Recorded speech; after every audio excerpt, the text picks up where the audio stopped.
Today, I'd like to turn our attention to a hallmark element of women's volleyball. It's only fair. We dedicated the last few episodes to the Men's World Championship, and the ladies were somewhat left aside. Of course, the Women's Championship also took place, but since I wasn't there in person, I can't in good conscience offer a truly thorough analysis. Fortunately, footage from last year's Paris Olympics and the 2023 European Championship is still fresh, so please accept that as a stand-in. And it's precisely in these clips that we clearly see a movement so natural to women's volleyball, it could almost be called their trademark, the so-called slide attack, also known internationally as the one-foot attack. But before we begin, allow me to share a few beautiful clips of women's emotions, so vivid, so genuine, and so typical of the female game that they can be genuinely moving. They belong to the sport and to life in the most natural way. We usually start practicing the slide attack with girls around the age of 13 or 14. The approach is somewhat different from the classic spikers, especially when it comes to arm movement. That's why we first let the girls loosen up their arms, so they can develop a clear sense of how this movement lives in the slide. Only then do we link arm motion to the final step of the approach. For now, everything stays grounded. No jumping, no takeoff, just letting the body internalize the motion. Look at this Japanese player. It's already second nature to her.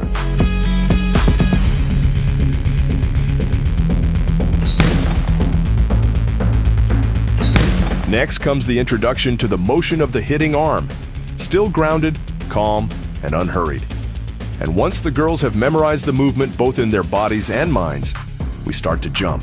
First, the girls throw a small ball using a one-step approach, with special emphasis on the arm motion. And we can immediately compare this with how the big girls do the exact same movement in elite volleyball.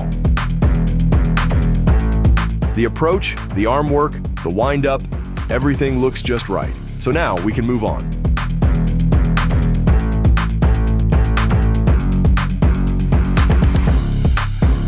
But before we continue, it's important to point out that the takeoff from the left foot happens through the heel, which also ties into conditioning. We'll cover that in more detail another time. For now, early stage training can be done on a lower net.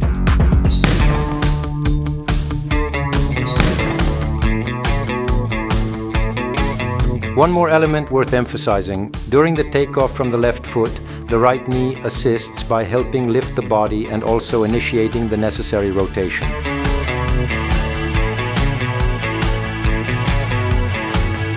And once again, we compare, this time with how the American women executed it at the Paris Olympics.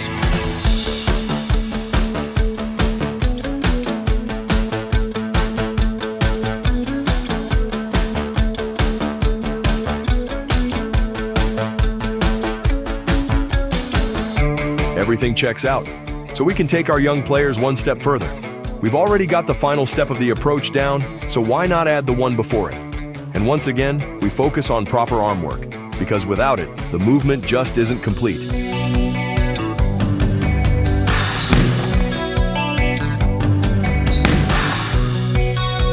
And don't you think it's finally time to take a real swing and not just toss the ball like little kids? Naturally, once we've covered all the basics, it's time to start spiking. But first, we do it into a held ball. There's no need to complicate things right away with a set, especially when the beginnings are already challenging enough.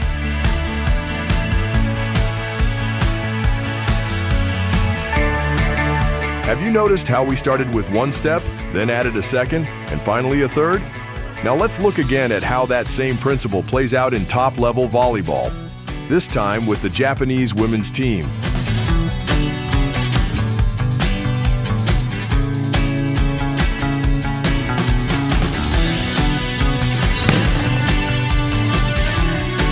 We've completed the first part. The girls now know the movement pattern and can execute it with confidence. But this combination is always the work of two players, which brings us to the next, much more challenging task. Synchronizing the set, the approach, and the actual attack so that it all flows as one seamless motion. Let's start with the timing. At this level of volleyball, the attacker takes her penultimate step at the very moment the ball leaves the setter's hands. As we'll see, players from top-level teams can execute this combination even faster, approaching one-step timing.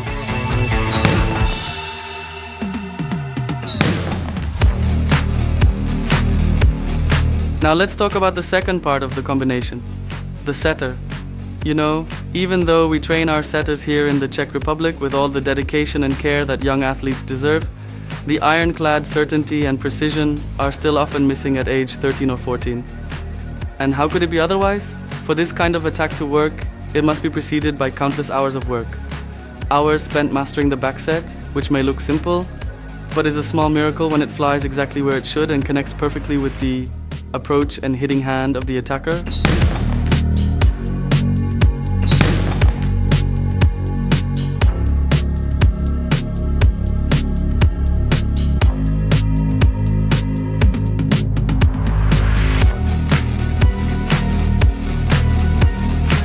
And notice, even something as simple as a medicine ball or a basketball has its place here. Why not? A quick back set demands power. And where else to build it than through honest training with a heavier ball? And then, of course, come precision and technique. But we've talked about that in previous episodes, haven't we? Still, let's be clear. Without a solid setter, there is no good combination. And don't forget, this also takes courage. After all, this is no easy task. It's a small ballet of synchronization. And who would dare take it on without a brave heart? We started working on this as early as with 13 and 14-year-old girls. We've raised a solid group of setters for this combination. But if you're in a smaller club and things don't quite click right away, don't hesitate to bring in some older players at the beginning of the drill. They'll help stabilize the whole sequence.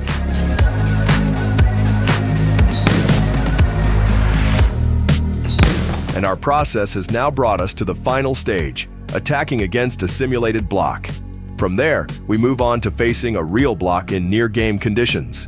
In these clips, you can clearly see how this combination becomes a natural part of the game for players aged 18 to 20. I can already hear someone asking, why hasn't this combination caught on in men's volleyball? It's not that it couldn't, but it wouldn't make much sense.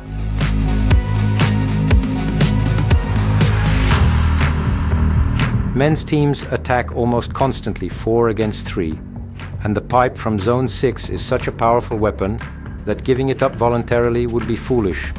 And as for zones 2 and 1, those are typically reserved for the strongest attacker, and nobody should get in his way. And now that we know why the slide attack doesn't have a place in men's volleyball, let's take a moment to enjoy its elite execution where it truly belongs. In women's volleyball.